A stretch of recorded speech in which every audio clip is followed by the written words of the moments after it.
Okay बेटा, thank you. Yes बेटा, we have done up to ऑक्सेंस।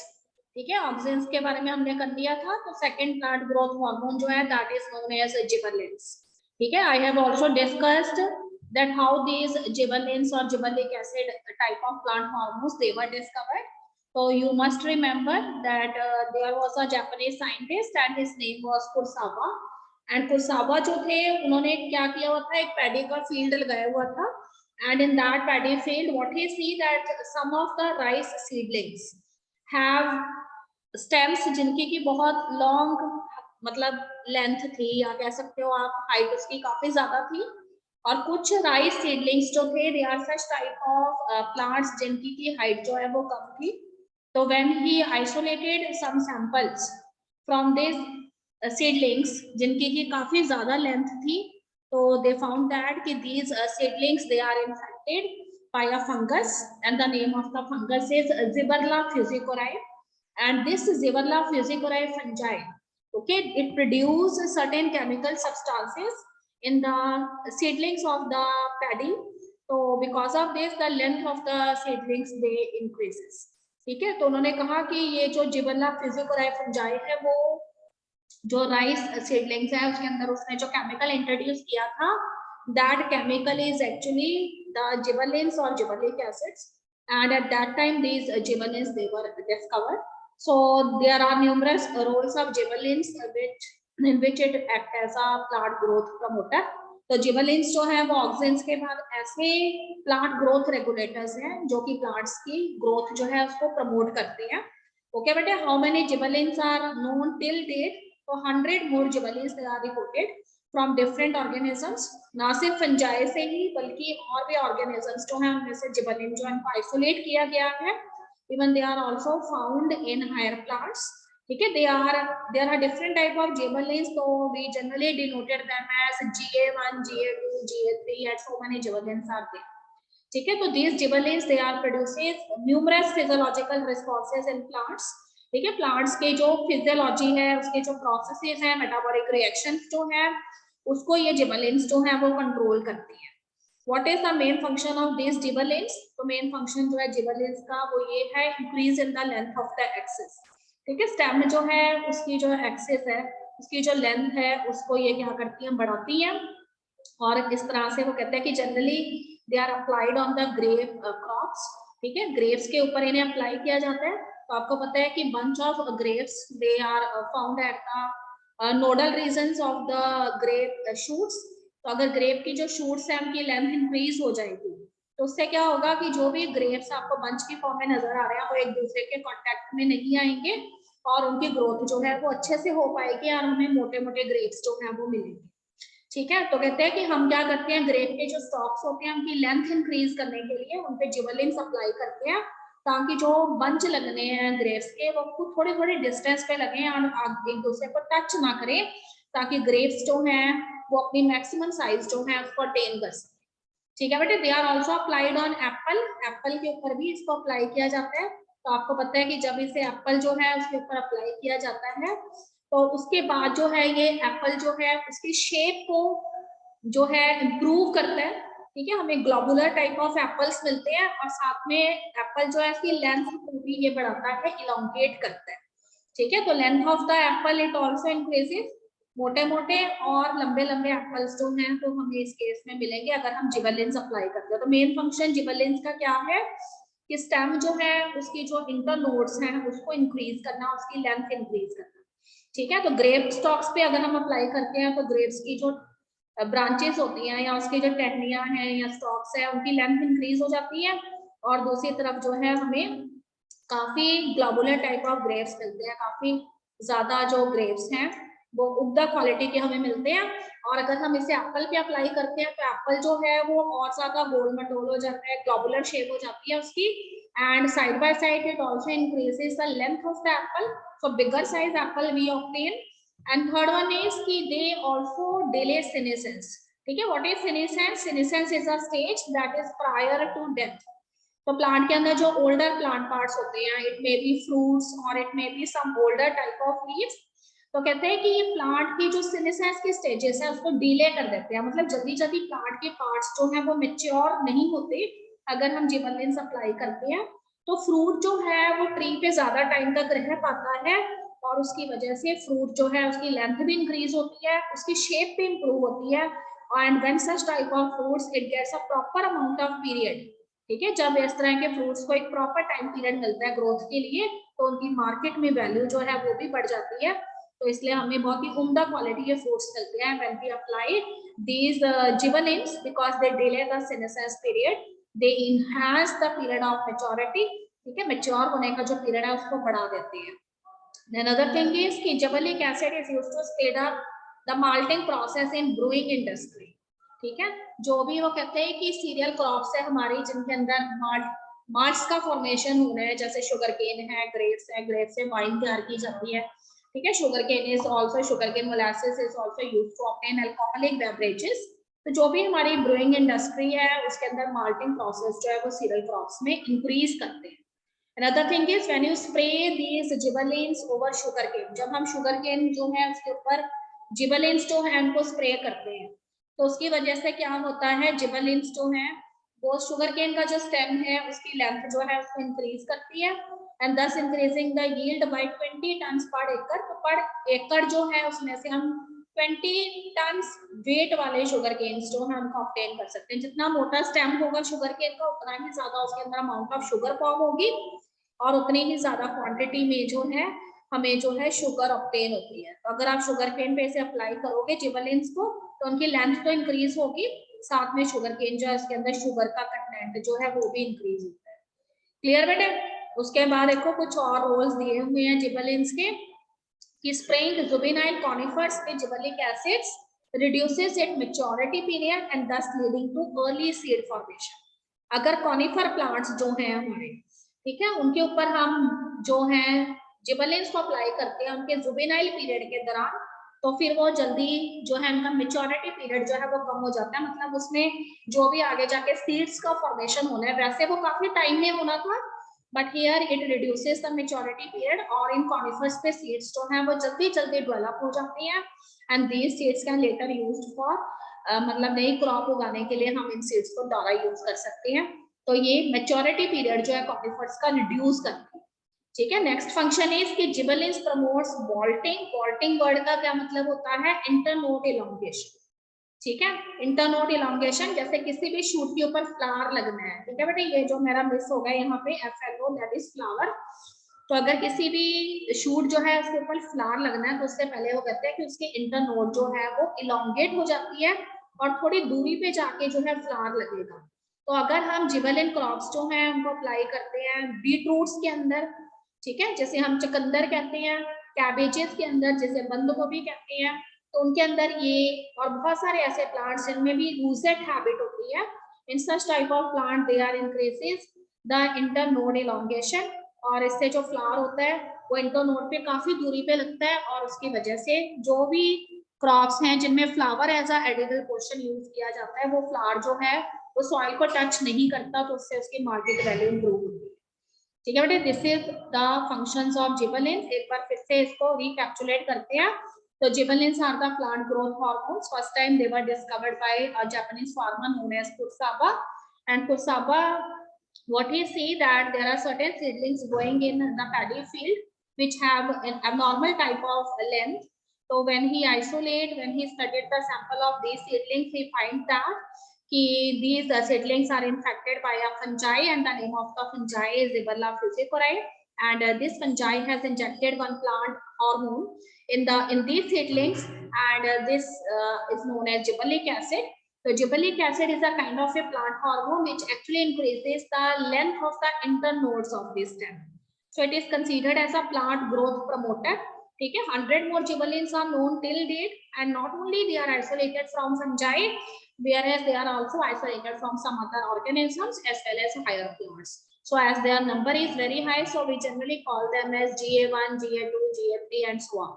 Okay, they are doing a numerous type of physiological responses in plant body. Physiology word का मतलब होता है कि plant की body के अंदर जो भी मेटाबॉलिक प्रोसेसेस होते हैं उनको जिबरेलिन्स जो हैं वो उस पर रिस्पॉन्स शो करती हैं। ठीक है। अनदर थिंग इज की लेंथ जो है वो इंक्रीज करती है, किसी भी स्टेम की लेंथ इंक्रीज करती है, ब्रांचेस की लेंथ इंक्रीज करती है। और जनरली हम इसे ग्रेप्स के अंदर जब अप्लाई करते हैं तो ग्रेप्स के जो स्टॉक्स होते हैं उनकी लेंथ बढ़ जाती है। तो अगर एक नोड पे ग्रेप्स का बंच ऑफ ग्रेप्स लगने हैं और दूसरे नोड पे अनदर बंच ऑफ ग्रेप लगने हैं तो उनके बीच में काफी दूरी होती है जिससे वो एक दूसरे के कांटेक्ट में नहीं आते and they get enough space, तो हमें मोटे मोटे ग्रेप्स जो हैं वो मिलते हैं। Another thing is when we apply them on fruits like apple, ठीक है, जब हम इन्हें एप्पल के ऊपर अप्लाई करते हैं तो it increase the length of the Apple, Apple की लेंथ जो है उसको भी बढ़ाते हैं और उसकी शेप को भी इम्प्रूव करते हैं। So we obtain globular type of apples, ठीक है, and such type of apples which have globular shape and longer in nature they generally gives us a good market value. ठीक है। अनदर थिंग इज कि gibberellins they delay senescence की stages को delay करते हैं, मतलब प्लांट्स के अंदर जो है जो भी फ्रूट या फ्लावर लगे हुए हैं वो ज्यादा टाइम तक ट्री पे रहेंगे and they receive a proper amount of time period for its growth. तो सीनेसेंस और मैच्योरिटी स्टेजेस जल्दी नहीं आएंगी, तो इसका मतलब अच्छे अच्छे फ्रूट जो हैं जब पूरी तरीके से डेवलप हो जाएंगे ट्री में से, then they detach from the tree and उसकी बहुत अच्छी कमर्शियल वैल्यू रहेगी। ठीक बेटे। उसके बाद कहते हैं कि जिबरेलिन्स जो है वो सीरियल क्रॉप्स के अंदर माल्ट फॉर्मेशन जो है उसको भी इनहेंस करता है। तो जो भी हमारी शुगर केन है या हमारी ग्रेप्स हैं जिससे हम अल्कोहलिक बेवरेजेस ऑब्टेन करते हैं, या फिर जो भी हमारे सीरियल क्रॉप्स है, व्हीट है, मेज है, उनमें माल्टिंग का प्रोसेस जो है इसको इंक्रीज करता है, माल्टोज का फॉर्मेशन करता है। ठीक है। फिर शुगर केन क्रॉप्स पे व्हेन यू अप्लाई जिबरेलिन्स, तो this gibberellins they not only increases the length of the sugar cane stem but it also helps to accumulate more and more amount of sugar। तो पर एकड़ जो है उसमें से 20 ton तक हमें यील्ड जो है वो मिल सकती है शुगर केन क्रॉप की। क्लियर बेटे। तो कहते हैं कि अगर हम कॉनिफर्स में during their juvenile phase, what is juvenile phase? Juvenile phase is a phase that is prior to reproductive phase. ठीक है। रिप्रोडक्टिव फेज से पहले जो फेज आता है उसको जुवेनाइल फेज कहते हैं प्लांट में। जैसे ह्यूमंस के अंदर स्टेज ऑफ पुबर्टी होती है ना, उसी तरह से प्लांट्स में जो जुवेनाइल फेज होता है when some necessary changes occur in the plant before reproduction. तो अगर वो कहते हैं कि कॉनिफर्स जो होते हैं हमारे, ठीक है, ऐसे प्लांट्स जिनमें कोन लाइक लीव्स प्रेजेंट होते हैं, जो कोन लाइक जो है वो मतलब उनका अपीयरेंस होता है, तो उस तरह के जो प्लांट्स हैं जैसे पाइन ट्रीज है, साइकस है, पाइनस है, ऐसे प्लांट्स के अंदर जो है इनका मेच्योरिटी पीरियड जो है उसको रिड्यूस कर देते हैं और उनमें ट्रीज जो है सीड जल्दी जल्दी अपीयर होते हैं, मोर एंड मोर सीड प्रोडक्शन होता है। अनदर थिंग इज कि जिबरेलिन्स आल्सो प्रमोट बॉल्टिंग। ठीक है। जिबरेलिन्स जो है वो बॉल्टिंग का जो प्रोसेस है उसको भी प्रमोट करते हैं। बॉल्टिंग वर्ड का मतलब होता है कि those crops which have russet type of habit. ठीक है। ऐसे क्रॉप्स जो कि रूसेट हैबिट रखती है। रूसेट हैबिट का मतलब होता है कि जब बहुत सारे लीव्स जो है वो क्लोज होकर जो है, ठीक है, बंच ऑफ लीव्स जो है अगर एक साथ प्रेजेंट होते हैं, क्लस्टर ऑफ लीव्स प्रेजेंट होते हैं, जैसे आपने कैबेज का प्लांट देखा हुआ है, बंद गोभी का, तो बहुत सारे उसमें पत्ते होते हैं एंड वो सारे जो है अपने आप को एक स्पेसिफिक सीक्वेंस में अरेंज करके उसको एक ग्लोबुलर शेप देते हैं। उसी तरह से बीट रूट है जिसको हम चुकंदर कहते हैं।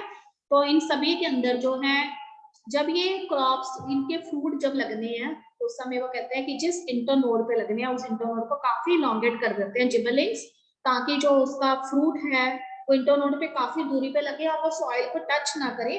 सो in this way it increases its market value. Clear बेटे। तो these are all the functions of gibbelins. Okay student, now I am proceeding with the third plant growth hormone, and the third plant growth hormone is cytokinins. Okay, I have also discussed with you the discovery of the cytokinins, that cytokinins like substances which actually involved in the process of cell division। ये plant के अंदर cell division का जो process है उसको promote करते हैं। तो cytokinins जो है उनको बहुत सारे plant sources में से जो है आइसोलेट किया गया। ये देखा गया कि कोकोनट का जो मिल्क होता है उसमें भी साइटोकिनिन जैसी प्रॉपर्टीज होती हैं। उन्होंने आइसोलेट किया जियाटिन, और जियाटिन जो है उसके अंदर भी अवेलेबिलिटी होती है कि it can do more and more cell division. ठीक बेटे। तो साइटोकिनिन्स जो है उनका मेन फंक्शन है सेल की डिवीजन करना, सेल में डिवीजन करने के बाद उनका नंबर इंक्रीज करना, सेल का साइज इंक्रीज करना। ठीक है।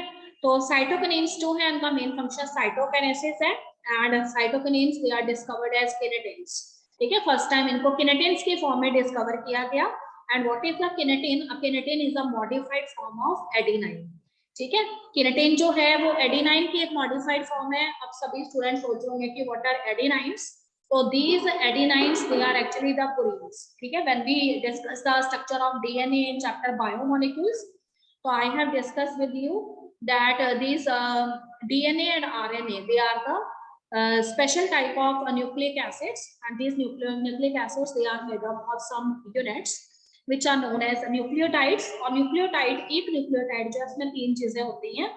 ठीक है बेटे, उसमें नाइट्रोजीनियस बेसिस होते हैं, इसके अलावा उसमें फॉस्फेट ग्रुप होता है, और इसके अलावा जो है उसमें शुगर मॉलिक्यूल होता है। तो डीएनए में वो शुगर डीऑक्सीराइबोस होता है, और आरएनए में दैट शुगर इज राइबोस।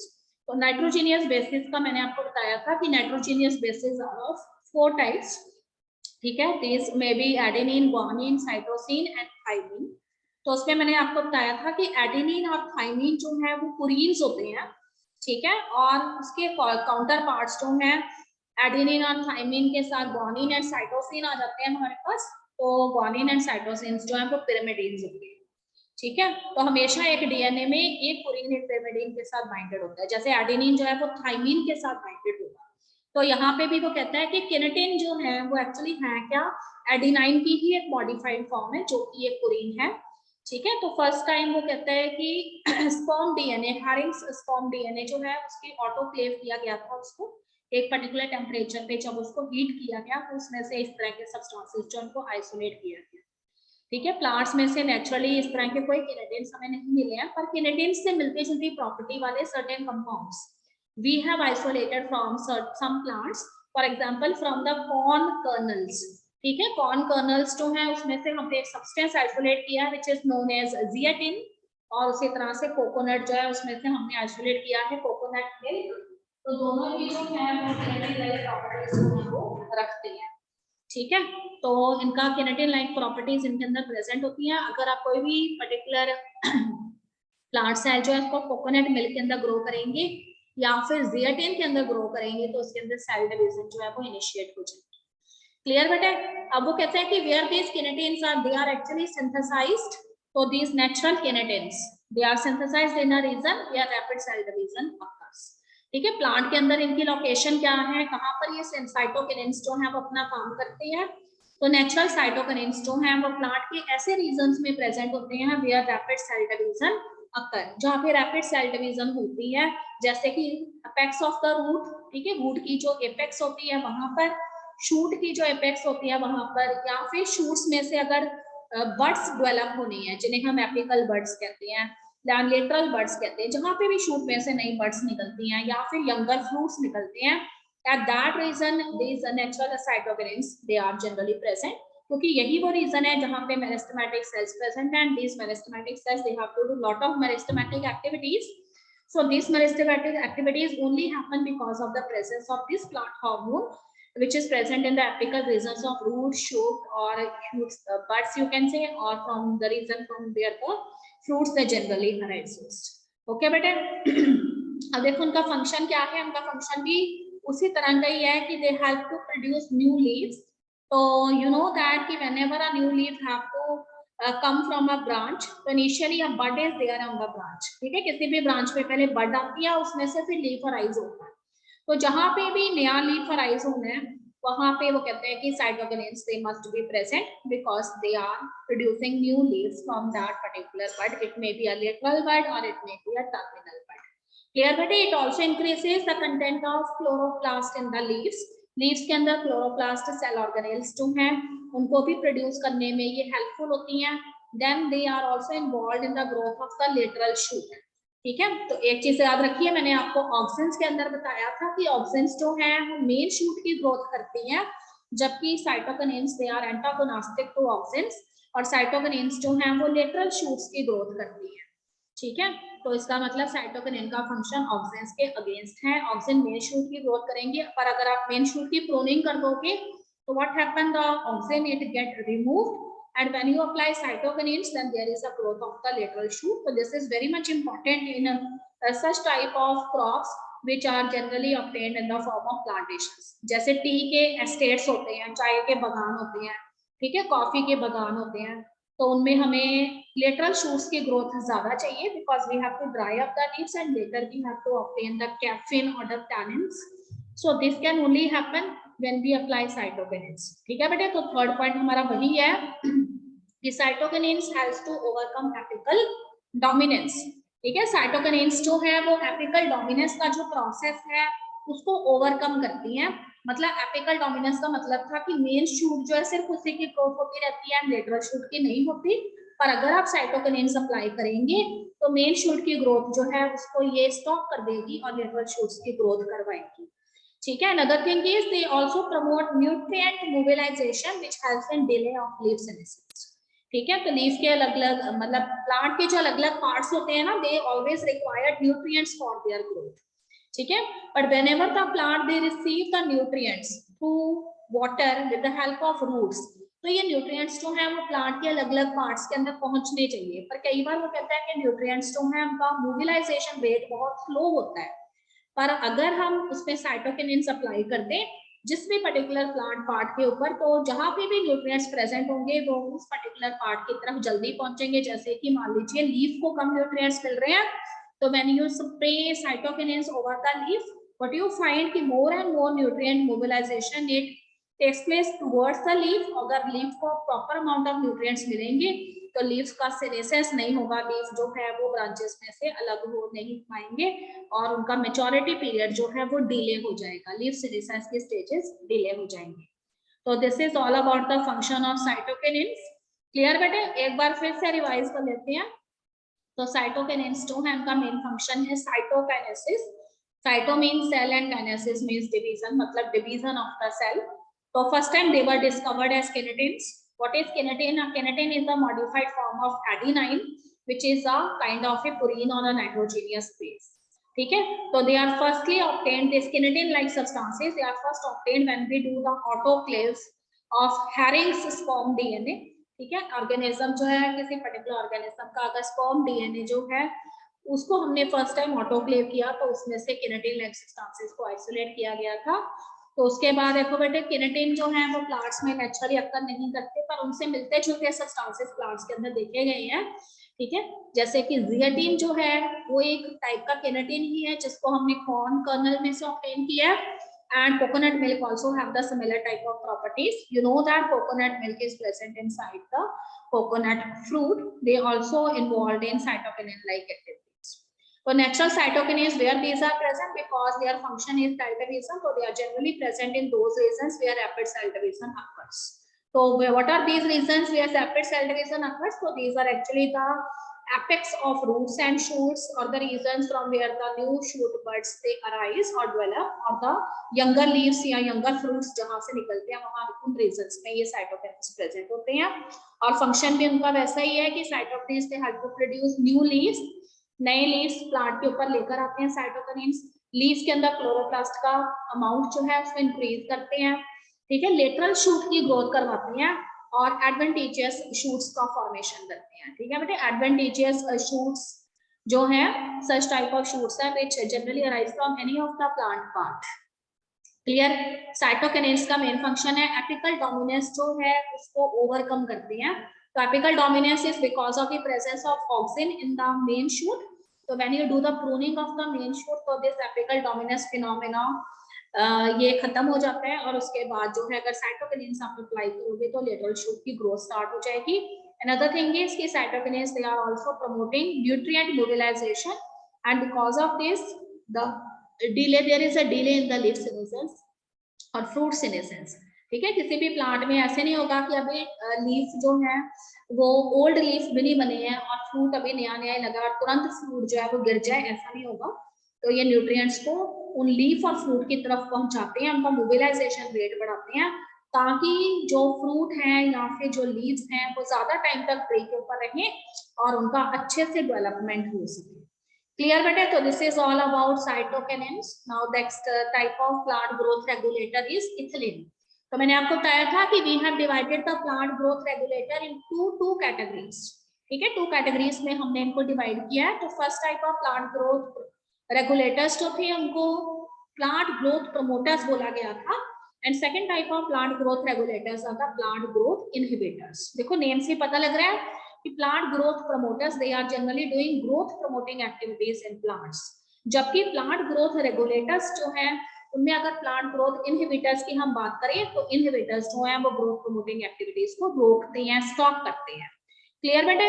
तो इथिलीन जो है it is showing dual role, ठीक है, it is also behaving as a plant growth promoter as well as plant growth inhibitors. तो इसके दोनों तरह के फंक्शन है। कई जगह पे ये प्लांट में ग्रोथ को प्रमोट करता है, कई जगह पे प्लांट की जो ग्रोथ है उसको स्टॉप भी करता है। तो what is the special thing about this ethylene which is the you can say fourth plant growth hormone, that this ethylene is the only plant growth hormone that is gaseous in nature। ठीक है, you also remember how this ethylene is discovered। तो आपको याद आ रहा होगा कि when some ripened oranges they comes in contact with some unripe bananas, what the scientists observe कि ripened oranges में से कुछ volatile gaseous substance जो है वो रिलीज हुआ, और जैसे ही वो बनाना के अंदर एंटर हुआ तो उससे अनराइप बनानास जो हैं वो भी क्या हो गए थे, राइपन्ड हो गए थे। तो उन्होंने ये पता लगाया कि भाई राइप्ड फ्रूट में से रिलीज होने वाला वो वॉलेटाइल गैसियस सब्सटेंस जो है कोई गैस थी, and that gas is ethylene. तो later on they found that कि अगर हम किसी भी फ्रूट को या वेजिटेबल जो है उसको राइप करवाना है तो उसके लिए हम इस गैस को यूज कर सकते हैं। तो sometimes you feel very surprise कि आपको कई बार मार्केट में जाके बड़ा ही सरप्राइज फील होता है when you see that bigger size of brinjals are there, बड़े बड़े फ्रूट देख के आप बड़े खुश हो जाते हैं, बट यू मस्ट रिमेम्बर कि रात को उसको अनराइप फॉर्म में लाते हैं, उन पे गैस अप्लाई करते हैं ethylene, and because of the application of ethylene ये फ्रूट एंड वेजिटेबल रातों रात पक जाते हैं, उनका मेच्योरिटी का जो टाइम पीरियड है उसको रिड्यूस कर देते हैं। तो such type of fruits are not the healthy one.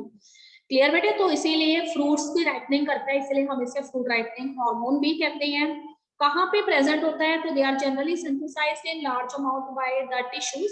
ऐसे टिश्यूज जो है इसको सिंथेसाइज करते हैं जो कि सिनेसेंस में जाने वाले होते हैं। सिनेसेंस का मतलब होता है वो स्टेज जो प्लांट के पार्ट की डेथ से पहले की स्टेज है, मतलब इतने मैच्योर हो गए हैं वो कि अब उसके बाद उनकी डेथ होने वाली है। तो अगर सेनेसेंट लीव्स होंगे, सेनेसेंट फ्रूट्स होंगे, तो these actually produce this gaseous hormone which is ethylene, and they are also produced by the ripening fruits. If some fruits they get ripened, so they released this gas like phytohormone which is ethylene, and this ethylene when comes in contact with other unripe fruit then it also causes the ripening of those fruits too। Clear बेटे? What is its function? It causes horizontal growth of seedling। ठीक है, ये seedlings जो है उनकी horizontal growth भी करवाती है, और प्लांट एक्सेस जो होती है, ठीक है, उनकी स्वेलिंग करवाती है, उनको थोड़ा सा थिक बनाती है। इसके अलावा कहते हैं कि डाइकॉट सीडलिंग्स जो होती हैं, आपने डाइकॉट प्लांट्स देखे हुए हैं, तो कई बार डाइकॉट प्लांट्स को अगर हम उसकी शूट को ध्यान से देखें तो उसमें एक हुक लाइक स्ट्रक्चर जो है वो फॉर्म होता है। ठीक है, तो कई बार आपने जो है कुछ लेग्यूम्स को ध्यान से देखा होगा, it may be some pea plants या फिर it may be some black gram.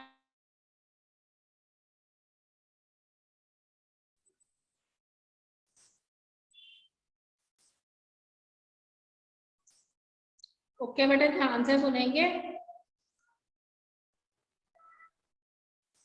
Okay, what I am saying कि अगर जो है अनराइप्ड फ्रूट्स जो हैं वो इस तरह का गैसियस सब्सटेंस जो है इसको रिसीव करते हैं, तो फिर उस गैसियस सब्सटेंस जो है उसके अंदर जो है because of the entry of this gaseous volatile, ठीक है, this gaseous volatile hormone the अनराइप्ड fruits they also get ripened.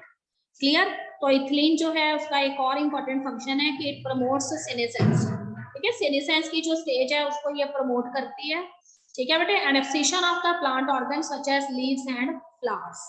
ठीक है, तो प्लांट के अंदर जल्दी जल्दी सेनेसेंस की स्टेजेस को लेकर आती है, और उसके बाद वो कहता है कि प्लांट्स जो है उसमें जो भी ओल्डर लीव्स प्रेजेंट है या फ्लावर्स प्रेजेंट है, तो such older leaves and flowers they get abscissed from the plants। abscission word का मतलब होता है डिटैचमेंट। ठीक है, तो आपने जनरली देखा है कि पुराने लीव्स जो होते हैं, फ्लावर्स जो होते हैं, वो डिटैच हो जाते हैं और जल्दी जल्दी मेच्योर अगर हो जाते हैं, तो that is because of the presence of ethylene. तो ये एक उसकी ग्रोथ प्रमोटिंग एक्टिविटी है। क्लियर बेटे? अनदर थिंग इज कि ethylene is highly effective in fruit ripening. Fruit को जल्दी जल्दी राइपन्ड करवा देता है। फ्रूट जो है उसका रेस्पिरेशन रेट जो है उसको इनहेंस करते हैं, जिससे फ्रूट की जल्दी जल्दी राइपनिंग होती है। तो एकदम से कहते हैं कि फ्रूट जो है उसने वैसे नंबर ऑफ स्टेजेस में से पास होना था, then only the fruit gets ripened, but when you apply this plant hormone ethylene, तो it enhances the respiration rate and this is known as respiratory climacteric. ठीक है, रेस्पिरेटरी क्लिमैटिक इसको बोलते हैं कि सारी उसकी रिप्रोडक्टिव स्टेजेस जो है उसको शॉर्टकट मेथड से जो है जल्दी जल्दी जो है वो राइपन स्टेज तक पहुंचा देता है। क्लियर बेटा? अनदर थिंग इज कि when you apply this ethylene on seed and buds, तो अगर आप इन्हें सीड एंड बड्स के ऊपर अप्लाई करते हैं तो ये क्या करता है, सीड और बड्स जो है उनकी डॉर्मेंसी जो है उसको ब्रेक कर देता है। What is dormancy? Dormancy is the resting stage of a particular plant part. तो आपने जनरली देखा होता है कि sometimes when you sow the seed in the garden or the field, the seeds they do not generally germinate। ठीक है, पर ऐसे सीड जो जर्मिनेट नहीं हो पा रहे हैं, अगर आप उनके ऊपर इथिलीन अप्लाई करेंगे, और ऐसी पुरानी बर्ड्स हैं, जैसे हमने पोटैटो की क्रॉप लगानी है, हमने पोटैटो बर्ड्स को यूज किया है, पर पोटैटो बर्ड्स लगाने पर भी पोटैटो प्लांट्स हमें निकलते हुए नजर नहीं आते। तो अगर हम इन बर्ड्स को थोड़े समय के लिए इथिलीन की प्रेजेंस में रखते हैं या सीड्स को रखते हैं, तो these seeds can easily germinate. ठीक है, तो such type of ethylene applications are used in peanut seed, मूंगफली के जो सीड होते हैं पीनट सीड्स, ठीक है, या फिर पोटैटो ट्यूबर्स जो है उनके अंदर स्प्राउटिंग करने के लिए, उनकी बर्ड्स जो है वो अराइज करने के लिए हम इथिलीन जो है उसको यूज करते हैं। तो मेन फंक्शन है इसका breaking seed and bud dormancy. Clear बेटा? अनदर थिंग इज कि ethylene also promote rapid internode and petiole elongation in deep water rice plant. ठीक है, राइस प्लांट्स जो कि वाटर हैबिटेट के अंदर ग्रो करते हैं, तो उनके अंदर इंटरनोड का जो लेंथ है उसको ये इंक्रीज करती है, और राइस के जो प्लांट्स हैं उनके जो लीव्स हैं उनमें पिट्योइल जो है उसको इलोंगेट करती है, ताकि राइस के जो लीव्स हैं वो वाटर को ज्यादा टच ना करें।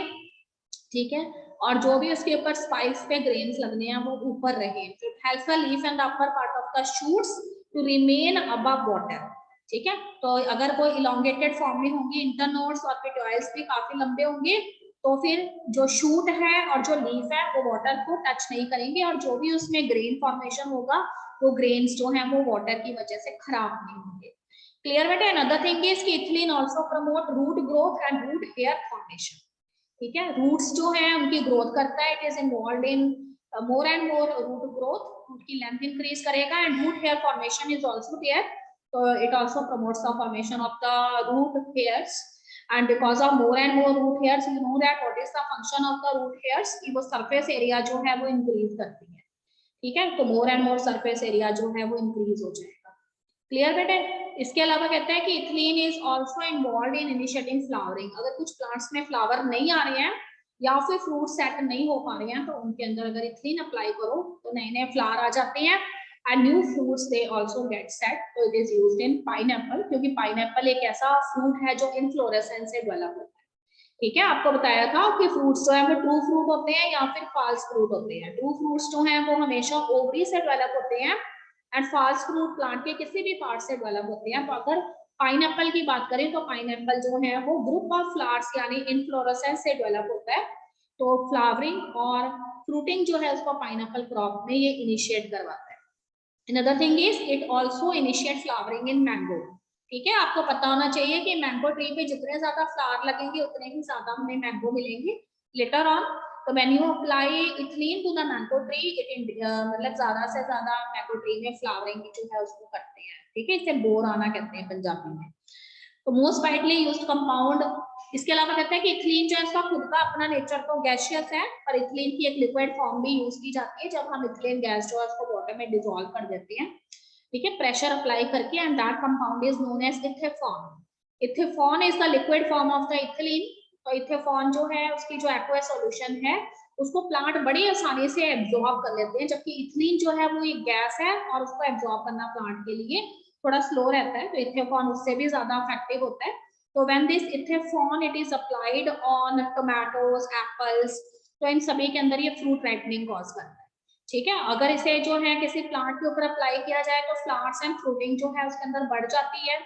ठीक है, जैसे कि कॉटन के चेरी के अंदर या वॉलनट के अंदर अगर इन्हें अप्लाई किया जाता है, तो कॉटन जो है उसके सीड्स के अंदर कॉटन जो है, ठीक है, उसकी थिनिंग कॉज करता है ये। चेरीज जो है उसके ऊपर अप्लाई करेंगे, वॉलनट पे अप्लाई करेंगे, तो हमें एक्सेलरेट कर देगा फ्लावरिंग और फ्रूटिंग का जो रेट है।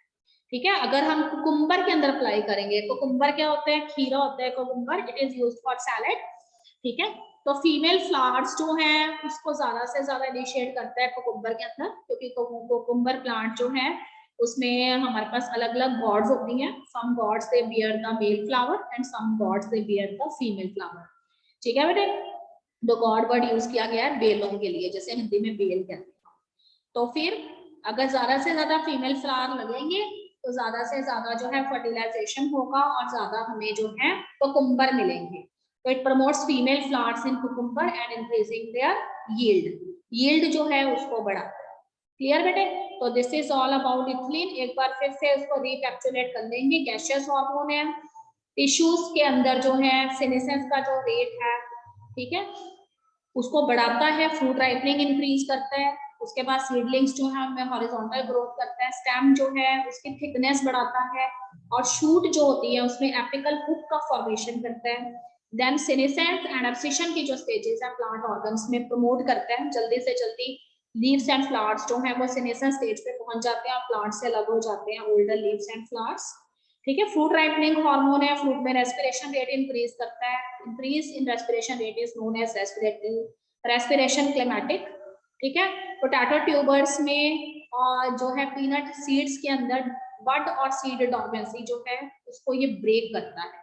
पुराने जो सीड्स हैं या बर्ड्स हैं अगर वो जर्मिनेट नहीं करी तो जर्मिनेट करने लग जाएगी, ठीक। इथिलीन जो है वो इंटरनोड्स जो है उनकी लेंथ इंक्रीज करता है, पिट्यूल को भी इलॉन्गेट करता है, डी